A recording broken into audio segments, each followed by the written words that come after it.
Grâce à vous, grâce à vos dons, plus de 550 assos ont été accompagnés. Je vous emmène découvrir 4 d'entre elles. Laissez-moi vous présenter des colloques pas tout à fait comme les autres.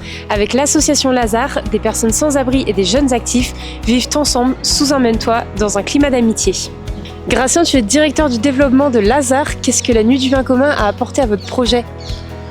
Elle a apporté des fonds, mais plus que des fonds, elle nous a vraiment apporté ce coup de boost qui est toujours nécessaire quand on a besoin de lever des fonds. Ces premières dizaines de milliers d'euros qui derrière donnent crédibilité au projet et donnent envie à d'autres de passer à l'action à leur tour.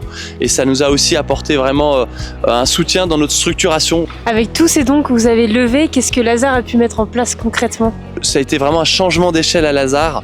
9 maisons qui ont ouvert, 3 qui ont doublé en capacité, 4 acquisitions de maisons, donc évidemment tout n'est pas directement lié à la Nuit du bien commun, mais c'est vraiment ce changement d'échelle auquel les Nuits du bien commun ont contribué. Nous avons tous dans notre entourage des personnes victimes de violences intrafamiliales. Les conséquences sont désastreuses pour les familles, pour les enfants et plus largement pour l'ensemble de notre société. L'association L'Étoile du Berger œuvre pour les protéger, les accompagner et leur permettre de se relever. Guylain, il y a un an, votre association L'Étoile du Berger pitchait devant 1500 personnes à l'Olympia. Qu'est-ce que ça a changé pour votre association ? Ça a tout changé, puisque grâce à cette opération à l'Olympia, nous avons pu ouvrir la maison pratiquement 4 mois après, c'est-à-dire en avril 2025. Un an plus tard, où en est le projet justement ? Est-ce que vous avez quelques chiffres à nous donner ? Nous avons déjà à ce jour accueilli 60 familles, donc 60 familles qui viennent pour être reconstruites, pour les aider donc à reconstruire leur personne, leur corps, leur âme, la personne dans son entièreté. Nous avons une salariée à mi-temps, nous avons une salariée à plein temps et nous avons 60 bénévoles, dont des spécialistes et des professionnels de l'accompagnement du parcours de la reconstruction. Nous avons pu faire des travaux dans la maison grâce aux aides de tous les donateurs de la Nuit du bien commun qu'on remercie chaleureusement. En France, 8 des 10 départements les plus touchés par le décrochage scolaire sont en zone rurale. Les écoles Excellence Ruralité ont été fondées pour venir en aide à ces jeunes qui subissent cette grande inégalité.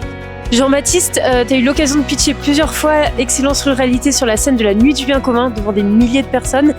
Qu'est-ce que ça a changé pour votre association ?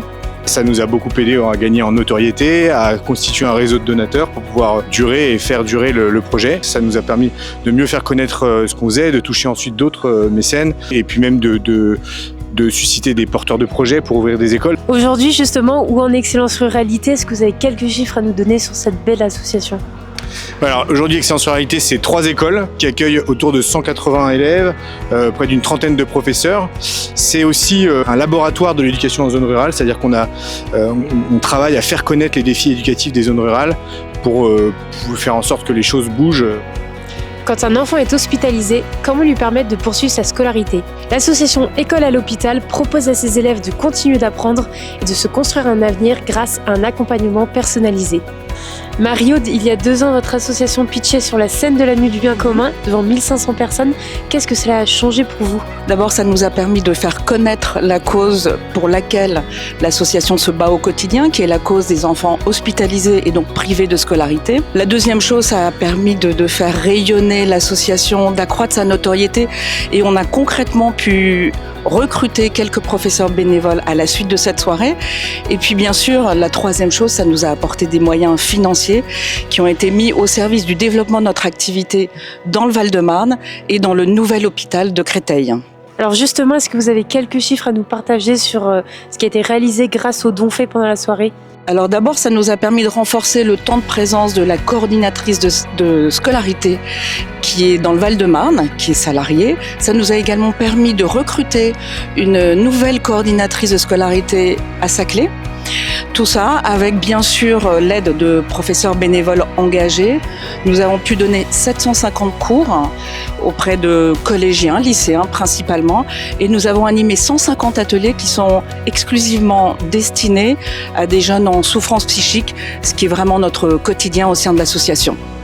Tout ça, c'est grâce à vous et ça continue encore ce soir. Un immense merci pour votre fidélité.